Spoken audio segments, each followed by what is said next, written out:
एवं शक्ति संसाधन। पारंपरिक एवं गैर पारंपरिक स्रोतों के 3 उदाहरण लिखिए। कह रहा है क्वेश्चन कि पारंपरिक जो होता है और गैर पारंपरिक ऊर्जा, उसका 3 उदाहरण लिखना है।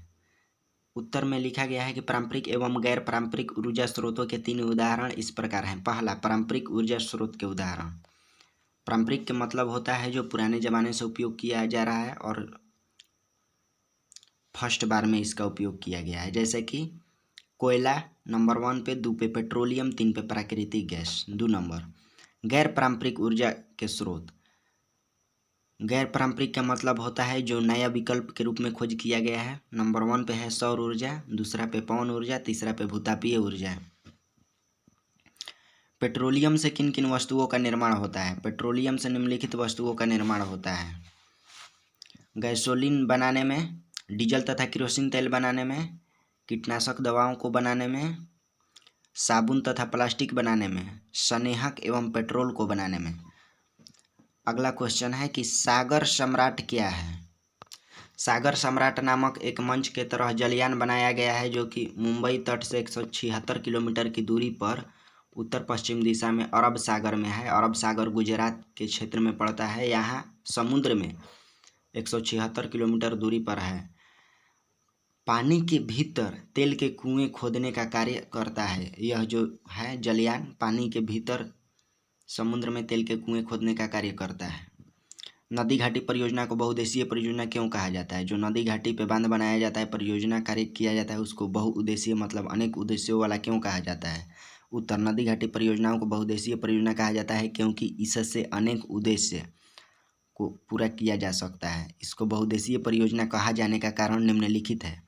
नंबर 1, पहला, सूखाग्रस्त क्षेत्रों में सिंचाई की सुविधा करना। जो क्षेत्र सूखे हैं वहाँ पे सिंचाई की सुविधा प्रदान करता है। नंबर 2, बिजली उत्पादन करना। 3, जल से संबंधित कृषि कार्य करना। 4, आम लोगों के लिए पर्यटन। आम लोगों के लिए पर्यटन स्थल का निर्माण। बाढ़ पर नियंत्रण, मत्स्य पालन।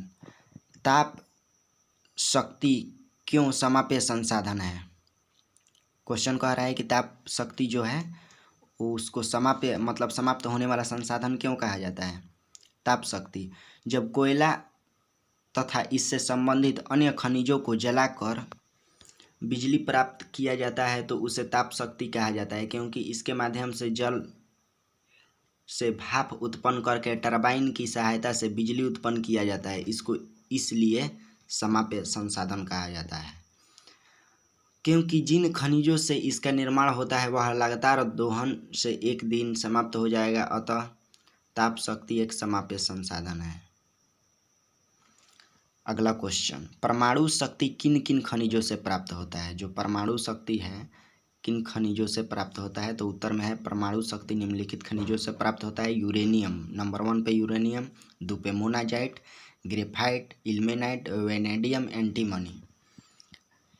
भारत में खनिज तेल के वितरण का वर्णन करें, चाहे वर्णन कीजिए। उत्तर, इसका उत्तर होगा कि खनिज तेल एक अनवीकरणीय संसाधन है। अनवीकरणीय का मतलब कि एक न एक दिन समाप्त हो जाएगा लगातार उपयोग करने से, जो कि जीव अथवा पादपों के अवशेषों के निम्नीकरण होने से प्राप्त होता है। वितरण कहाँ प्राप्त होता है? भारत में मुख्यतः 5 तेल उत्पादक क्षेत्र हैं। उत्तर पूर्वी क्षेत्र, यह देश का सबसे पुराना तेल उत्पादक क्षेत्र है। 1866 में यहाँ तेल की खुदाई शुरू की गई थी, जहाँ असम में डिगबोई, नहरकटिया, मोरान आदि क्षेत्रों में तेल का उत्पादन किया जाता है। गुजरात क्षेत्र, यहाँ पहली बार 1958 में तेल का पता चला था।